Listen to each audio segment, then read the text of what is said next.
बॉलीवुड की नामी डिजाइनर और एक्ट्रेस ने किया खुलासा कि किस तरह से बचपन में उन्हें अपनी फैमिली और पैदाइश के लिए ताने सुनने पड़ते थे।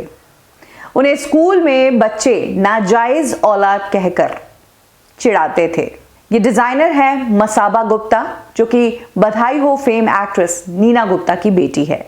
जाहिर सी बात है, मसाबा गुप्ता नीना और विवियन रिचर्ड्स की बेटी है।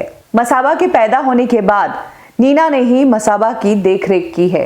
इनफैक्ट विवियन रिचर्ड्स ने तो अपना सरनेम भी मसाबा को देने से इनकार कर दिया, क्योंकि वो अपनी पहली पत्नी को छोड़ना नहीं चाहते थे। हालांकि मसाबा टाइम टाइम पर अपने पिता से मिलती रही है, बट कभी कभार ये रिश्ता उतना खास नहीं है जितना खास रिश्ता मसाबा का उनकी मॉम से है।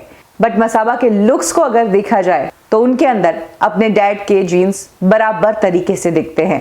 मसाबा ने एक इंटरव्यू के दौरान बताया कि उन्हें अपने कलर के लिए तो ताने सुनने ही पड़े हैं, लेकिन उससे भी ज्यादा ताने सुनने पड़े हैं उनके पेरेंट्स के रिलेशनशिप पर। नीना गुप्ता और विवियन रिचर्ड्स का एक टाइम पर अफेयर था और उसी अफेयर से मसाबा हुई।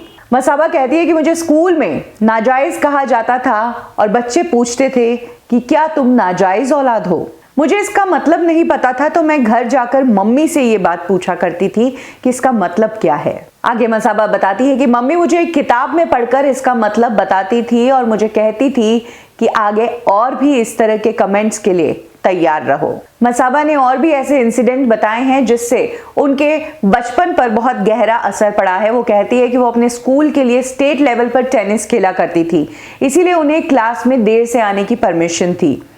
अक्सर जब क्लास में कोई टीचर नहीं होती थी तो दूसरे स्टूडेंट उनके बैग में से उनकी अंडरवियर निकालकर इधर उधर फेंक कर मजाक किया करते थे। वो मेरे शॉर्ट्स का भी मजाक उड़ाते थे क्योंकि मैं बड़ी लड़की थी। उसकी त्वचा का पूरा रंग काला है, ये कहकर उसे चिढ़ाया करते थे। मसाबा का कहना है कि आपको एक टाइम पर लगता है कि आप इन सबको पिछाड़ देंगे, लेकिन ऐसा होता नहीं है। तो अपने रंग को लेकर, अपने पेरेंट्स के रिश्तों को लेकर और अपने पहनावों को लेकर मसाबा पर कई तरह के सवाल उठाए गए हैं। वैसे मसाबा से ज्यादा कमेंट्स उनकी मॉम नीना गुप्ता ने सुने हैं। जिस वक्त नीना गुप्ता ने ये डिसीजन लिया था, जिस दौर में, उस दौर में तो अफेयर होना भी बहुत बुरी बात थी और लव मैरिज भी अलाउड नहीं थी। तब नीना गुप्ता ने एक अफेयर किया, एक वन नाइट स्टैंड कह सकते हैं। जब वो प्रेग्नेंट हो गई, बाद में विवियन रिचर्ड ने मना कर दिया किसी भी तरह का ताल्लुकात रखने से, और नीना गुप्ता ने यह डिसीजन लिया कि बिना पिता के नाम के और बिना पिता के वो अकेली इस बच्ची को जन्म देगी और उसे पाल पोस कर बड़ा करेगी। इस कारण नीना गुप्ता का करियर गया, उनकी जवानी गई और उन्होंने बहुत प्रॉब्लम्स देखी। फाइनेंशियल तो थी ही, लेकिन सोसाइटी के जो ताने और जो नजरें थी वो भी उन्होंने बहुत झेला।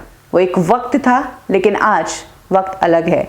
नीना गुप्ता खुद एक एस्टैब्लिश्ड एक्ट्रेस है और उन्होंने मसाबा को भी एक फैशन डिजाइनर बनाया है। मसाबा का बॉलीवुड इंडस्ट्री में नामी एक्टर्स के साथ उठना बैठना है।